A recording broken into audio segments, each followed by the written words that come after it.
But thank you so much for coming on board to have a chat with viewers. Thank you. You're welcome. Okay, so I was introducing our guest today to the attendees. So she is Mrs. Deborah David. She is the chief financial officer at African Seco Production Management Limited. She's been a career coach. If you check out her handle, you can see some of the things she's been really doing wonderful things for young professionals, for professionals, for businesses. So also she is the author of the book titled Work Easy. So you can access her book on Amazon. Yes, yeah. So she is the author of the book Work Easy. Thank you so much, ma'am, for coming on board today to talk about the effective techniques of goal setting. Thank you so much. Nice You're having welcome. you. You're Okay, welcome. so we're going to the point because we this section is supposed to be 30 minutes, 35 minutes on the maximum, so that people can get concise information and utilize them. So today I want to ask you, we are talking about, it's really a beautiful thing that we are talking about this again, because having to talk about this important issue in topic at the beginning of the year is going to help majority of attendees know how to set their goals, know what to do, know the do's and don'ts of goal setting. So I really think this is the best time to talk about goal setting. I really think so. So okay, could you please explain the concept goal? Like people sometimes some people like, oh, what's goal? Please. All right, so a goal is what we know that we set. That's why when you're playing football, there will be a goal post to measure whether you are successful in a tournament or not. So strictly speaking, a goal is a target. A goal is what you look forward to.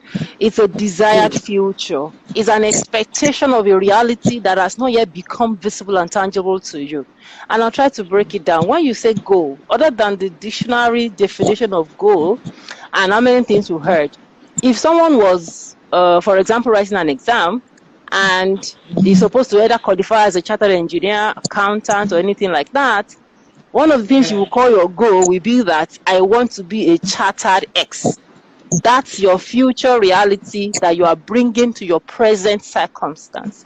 So when you have a goal, or when you are setting a goal, you are defining a level. You are articulating a set of results that is possible. Because you shouldn't set goal that Nigerian inflation will come to 2%. It's not in your control. So a goal is an achievable and possible future which you desire, but that you have consciously brought into your present circumstance so that you can take intentional steps to achieve that goal. That's what a goal is. And it is applicable to any facet of life and any discourse or topic or issue or strategy. That's what the goal is. Wow, I got that point there. Goal is a target, and you need to take intentional steps. That word intentional is very, very important. I think it's very, very important and cool. Thank you so much. I think this is very concise, and I can get the concept of it, because I know that many of our attendees are struggling with what goal. People talk about goal, people talk about this. So I think it's very relatable, especially when you talked about goal when we go to the field, footballers. Yes, it's very relatable. Okay, so I would want to know, what are the requirements of setting goal? Like if I want to set my goals, what do I require? What should I put in place to set my goals? Yeah. What you require to set your goals are you yourself. The first person that should set goal is you. A goal is not what your neighbor can set and hand over to you like an economics textbook or a biology textbook. You can't copy your neighbor's goal. You can't copy, just forget that somebody is doing it, you are joining them. So what you need is first a self-awareness. You need yourself. Who am I? And what can I do? What am I capable of achieving? Because it's not how fancy the goal is. It is actually what is measurable, achievable, specific, that is within a particular time. I mean, technical word for that is usually SMART. must be specific. I want to lose 10 kg weight by the end of June. So you know what you're measuring. Just like when I use the example of the football field, you exactly know what you're measuring. But when your goal is I want to lose weight, it's not specific, because by the time you have lost the weight, what are you going to say you have done? So it must be specific. You must bring your mind to your goal, right? You must also ensure that you're in a decluttered environment in the mind. What I mean is, you don't just start, say because it's January, go, we're setting. No, sometimes even your goals of 2022, you have started setting it in November, October of the other year. So that by the time you enter the year, you kick it running. But of course, at any point in time, goal setting becomes relevant. It's not a one-time, write it down and run away something. No, your goal is a living, wherever you write it is a living document that must be constantly revisited. So you would have to be mindful. And that's what I mean by when you say what's the requirement. The requirement is you. You are the requirement for the goal that must make sense. Number one, who am I? Understand who you are. Don't set goal because your neighbors are setting. If you are not game for an exam, or if you are not up to a particular standard, perhaps your income level is lower than the kind of things you see. Other than other systems of advantage where people come and dash you money or do something, you want to set a goal that is realistic to your income level. I mean, by saying I want to go and buy 10 houses in New York, it's possible by miracle, but it's not possible. It's not really my power to do that. So you need yourself. Who am I?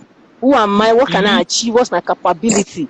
Number one. Number two, what am I looking forward to? You don't want to set a frivolous goal that does not motivate you. So if you are looking forward to being a good parent, for example, it's not all about having things. You can tell yourself, this year I want to be more available for my children. That's a possibility within your power. So you set your target to say, at 7 p.m., intentionally we must pray together, or this is the aspect where I want to develop. I want to tell them stories. Or this is the aspect where we want to make sure that our communication is more open and honest and they can ask me questions. Your goal can even be that you want to travel to 7 countries of the world and say this year I must make up my mind to travel, and you will list those countries. So when you do a goal that motivates you, that resonates with you, that speaks to your pain, that is something you lost in life you want to gain back. Maybe you failed in an exam. You say, this year I must pick this exam up and I must write it.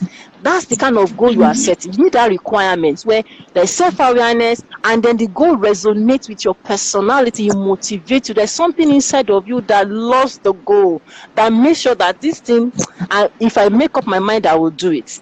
So if I go and set a goal, for example, for something that does not really absolutely depend on me, maybe it will require the federal government of Nigeria to say something, or the system of the world or global economy to say something. I will wait in vain because I don't control those parameters. So those goals will not be effective. They'll be hanging in the air. And if your goal this year is, I want to eat healthy food, right? You know that you can make the choice. Okay? Once you see fizzy drinks and you see apple or fruit or whatever, the decision to choose either is in your power. So when you set that kind of a goal, the goal drives you. It brings to your consciousness the kind of choices you should be making, the kind of places you should be going, the kind of articles on the internet you should be reading, the kind of videos on YouTube that should speak to you, the kind of friendships and relationships that will be supportive for that goal that you have set. So what you require for a goal is you. Understand you and understand what you want. And this is why sometimes people think goal is just wishful thinking and then they dump anything there. That's why sometimes you will need to consult a coach. Because sometimes when you lift up a lantern, it doesn't see the underneath. Someone will say, come, tell me what your strengths are. Tell me what you're struggling with. I'm struggling with this. Okay, I've not been promoted at work. No problem. What position in the office do you want to occupy? You said commercial director or something. Okay, fine. The people on that level, what do they know? What certificates do they hold?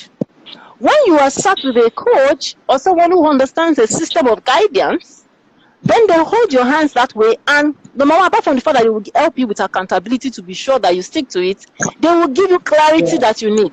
And they'll say, okay, fine. If your target is commercial director, number one, go on LinkedIn and find 5 commercial directors of comparable size of your company. Right? What do they do?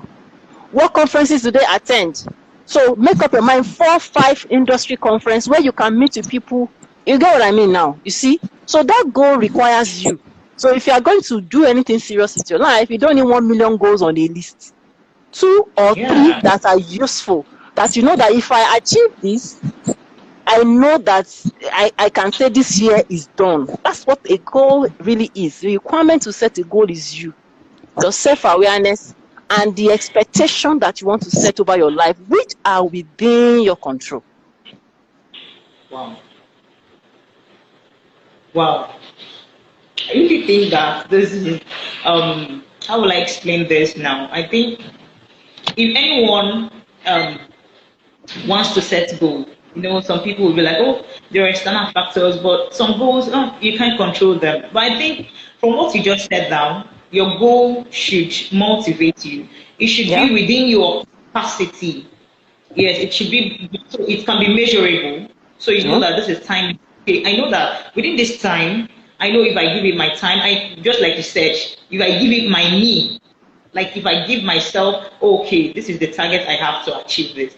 Thank you so much. Thank you so much. You've been dishing out really, really nice nuggets. Thank you so much. Okay, so another one that I want to ask is just like we have in safety. I know you work in an organization where we have safety practices. We have, okay, these are the best practices for safety and all that. So what would you say that is the best practice for goal setting? Yes.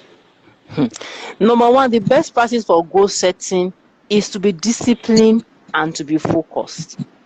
Because any goal that will change your life or move you from point A to point B will demand a lot from you. And the thing is going to demand from you is not what you cannot give. You only have to make up your mind to give it. If, for instance, there was a particular year I said, I have been writing this exam. I abandoned it 5 years. I came back to it. And I told myself, this time as I have come, I will give it all it is. Saturday morning, my phone is turned off so that the temptation of social media does not take me away from that time. You only have 24 hours. Yeah. And you have to use it well. So it's within your power to make it happen, but you need discipline and focus. I make another example of somebody who wants to travel abroad, because there's no goal that is not valid. What will motivate you and make you happy is different from, so somebody who wants to travel to 5 countries, you already know that you need the discipline of your spendings. You are not going to spend the way you spent the previous years. If they came to the office with new clothes, you know that's not what you are doing. You are asking yourself, how much is the ticket? How much is the visa? So you have to confirm with my level of income, how much savings will I need to make? If before you used to do 10% every month, you have to up it to 25. So your goal will need you, and you must respond. You get what I mean? So that's what you need. The discipline, the measures, the safety measures that you need to fulfill your goal is that discipline and the focus. So you must believe that goal. That's why it can't be frivolous. You must believe it. If you believe you want to travel to 5 countries, you already know what it means now. How much is this? How much is that? Then you break it down. Then you now start making intentional steps to save certain sum of money apart.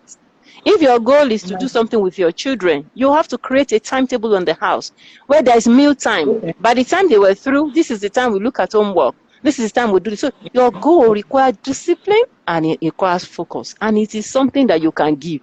So you have to trade off somehow. Your system of doing things cannot be exactly the same if you are going to make certain adjustments. That's what is required. This is good. This is good. This is good. Thank you so much. Thank you so much. I don't know if there are other people. Okay, I can see some people dropping comments. Yes, like what they've been the nuggets they've been getting from the section. Yes, I think the one that struck me was when you said that you need to make it more accountable. You need to make yourself more accountable. So you don't need to say that, oh, it was this person, that giving excuses or getting people to be the reason why your goals was not achieved at the end of the year, or so you need to be accountable. Accountability. Yeah. Okay, thank you so much. Okay, so I know that you've been a leader for a while. So I would want to ask, as a thought leader, what advice or insights would you want to share with our attendees, our viewers, on effective goal setting? What Just like I know that at the end of the year, you say to yourself, okay, I set goals, and this is what I want to achieve at the end of 3 months, the first quarter or second quarter of the year, or at the end of the year, this is what I actually want to achieve. So, and I know that you've been setting goals, you've had experience of the ups and downs. Okay, this is what happened, this is what happens at the end. So, can you share your experience or an insight on effective goal setting techniques, ma'am? The summary I'll give to you is CAS, C-A-S. The first, ensure that you have clarity about what you're setting. Once you are clear, it's almost like a pilot knows when you leave Murtala Mohammed Airport, I'm going to Hong Kong or I'm going to New York, I'm going to Dubai, anywhere in the world. You must have clarity. Your compass must be clear. So once your goal is not even clear, you won't be able to break it down. So you must have clarity and even understand what it is, this goal, somehow, a little bit of what it takes, so that you can begin to make concrete adjustments. That's what I mean. So when your goal is clear, and it's not as if, you know what, I want to be a data scientist, I want MSc something, and you don't even know the requirements for enlisting or enrolling for that course. It's a joke. Because it's when you enter that you realize that, oh, I still need to go and do diploma in something to qualify from my first degree to the second degree. So ensure you get clarity. Once it is clear, then you are in control. You will now start breaking it down. The next thing I will say is alignment. Ensure your goals are aligned. The year you want to become the chief deaconess in your church is not the year you want to write this professional exam. You only have 24 hours and one life. So you will ensure that whatever you are doing, there is an overriding goal. Which, for example, that year you say you want to travel around the world, 5 countries in the world, for example. And it's the same year you want to be ordained as a minister. It's the same year you were trying to plant another factory or a branch of your business. You know, that's a joke. That's a joke. So you already have a misaligned goal. So clarity, alignment. The third, which is S, is system of accountability. See, we all talk, we all plan. Planning is very cheap. But to come and say, quarter this, where am I in the journey? Have I done 10%? Quarter this, where are you in the journey? It doesn't mean you will hit it straight 100%. But you can do an analysis that say, okay, fine, given that there was a lockdown and we're all at home due to COVID or anything, what is possible within that space of time and condition and environment has been achieved. Which means if you can't go physically to your premises in the office, you've created a system where your coach begins to ask you, okay, fine, have you considered using Zoom or Google Meet? Can you do this? Can you do that? Can you call up your client? Can you change your system and dynamics? So the target is to achieve what you set. Don't be so fixed and stereotyped on the procedure and the approach that you want to use. And say, you see, my life, since this thing happened now, they started repairing Tomiland Bridge. I can't achieve this thing. That's not correct. Go through Kata Bridge. So you need that system of accountability where when you're about to drop the ball, you know, you start with high energy. But when the year begins to move and some unpredictable because we can't control the world, you may just enter into March now, fuel price will increase. So you go back to your goal again and make adjustments to some things that need to adjust. So sometimes you forget, sometimes you remember, sometimes you are weak, sometimes you are small. So that's why you need a system of accountability. Either you find yourself in a group of like-minded people who are going on the same journey with you, or you get a coach who you know that there is confidence, there is trust, and this person's commitment is for you to succeed. There's no competition about you and the person. You get what I mean? Because you can be in a group and everybody's trying to pull themselves and they won't tell you the truth. So, and whatever you're getting wrong, they tell you, no, pass like that. Sometimes possibilities happen through relationship conversations. You say, oh, I see. I didn't know that it could go that way. You know, so that's why you have to set up a system of accountability. That is if you are serious about the goal. So by the time you arrive in November, you already know your maths results. You have marked yourself. You know whether you did well or not. Even if you missed it out, even if it's a 5-year goal, you know that at the end of 1 year, you should have taken this milestone. So, and if it's not achieved, you already know the adjustment to make. And in the areas where you need to double up, or the areas you need to outsource, or seek for help. Maybe your strength cannot carry the marketing aspect of the thing, but you have developed the software, you are happy with the app, and then to now market and create a sales funnel, you require the help of another consultant. You will get to a point where you've done your bit, and then you pass the ball to the next person. So you need that system of accountability. We make you to layer and layer and layer until your hand reaches what you are looking for. And that's why I say for your goal to be effective, you don't need 14 goals, 10 goals. Find something overriding, then allow other subsidiary goals to feed into your main goal. So that's what you need: clarity, alignment, and system of accountability. Wow. So now I would say that I've really been educated. Yes, I must tell you. Okay, I have this experience. I would say that, okay, just like I wrote on my LinkedIn page the other day, I said you can ask for help. You can ask for help. Okay, this is the new year. Some people would be like, okay, I've set my goals. How do I achieve those goals? You know, you need people to come. You also need people because we are in the world. So you would need people to achieve whatever you want to achieve. So, but at the point someone chatted me, the person was like, okay, she is a coach. So she said that she wants to tell me something. There are some people that are not helpable. Now, what she meant, there are people that are not helpable. That there's someone might reach out to you, oh coach, good afternoon, ma'am. Please, can you help me? Please, okay, I wanted to be my mentor. I want you to hold me accountable for my goals. You'd be like, oh, you are supposed to pay me for this, and the person begs, and at the end, you accept the person. So the first month, the person, okay, okay, you want to achieve this, okay, you want to be a data scientist, okay, how far have you registered? Okay, your savings, what are the requirements? I want you to give me updates on the first goal. And probably for the next 2 weeks, the person has not replied. The person has not replied. So in this issue now, would you say that this lazy? What's the scenario? What are we going to term it? Yes.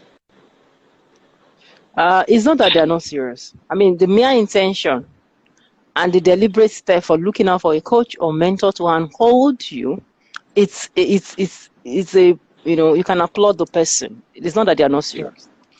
Yeah. And then if you said that, what was the second one? That they are not serious, or they are not, what's it called? Or they are lazy with their goals, or what? Yes, it might not be that they are lazy. Might be for some, but not all of the people are lazy. The first thing that I think a coach can do to fix that is to ensure that they don't give coaching for free. That's what I mean. You see, there is a pain, okay? There's a way you pay attention to what pains you in the pocket, especially. You won't go to a supermarket and purchase jam or butter and walk out empty and without saying, cashier, where's the tin pot? You see what I mean? There is a mentality and a mindset that makes you demand support because of the value that has left your hand.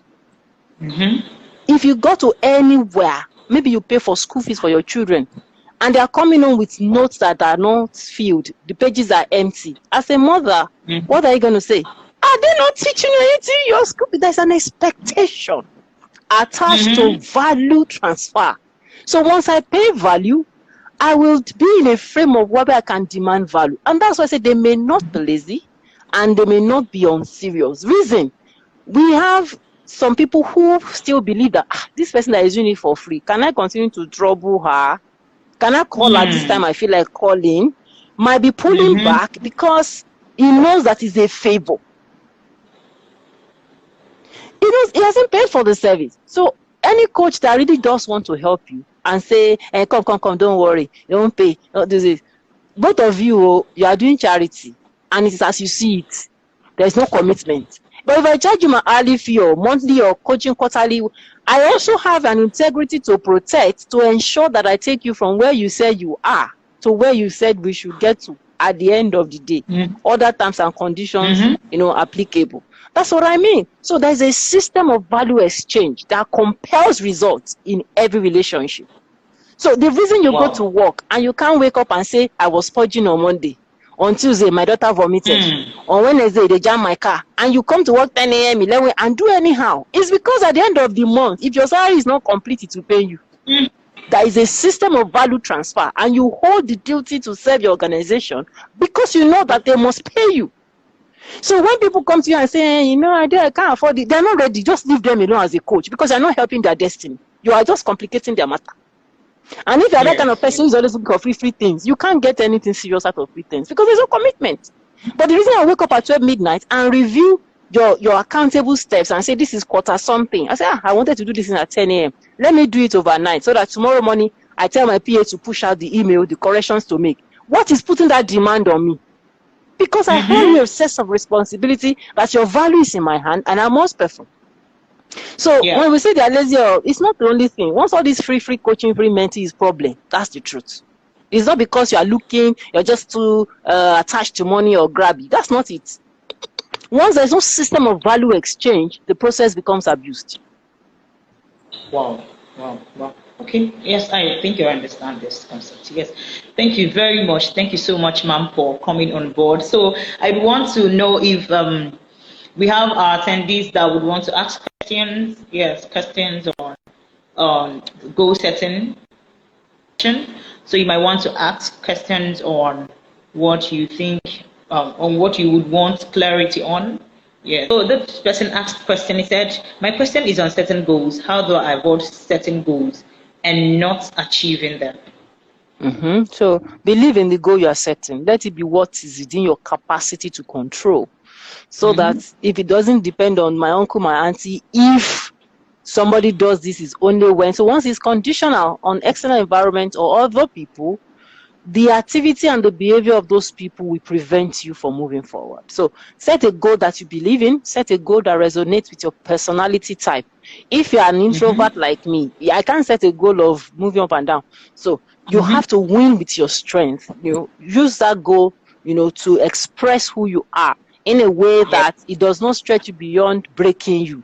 So because if you stretch a goal that is not so you don't like facing the camera, you don't like cooking, find a paid coach whose business is to ensure that you are handheld and properly supported. So at the end of the day, you will get to where you are going.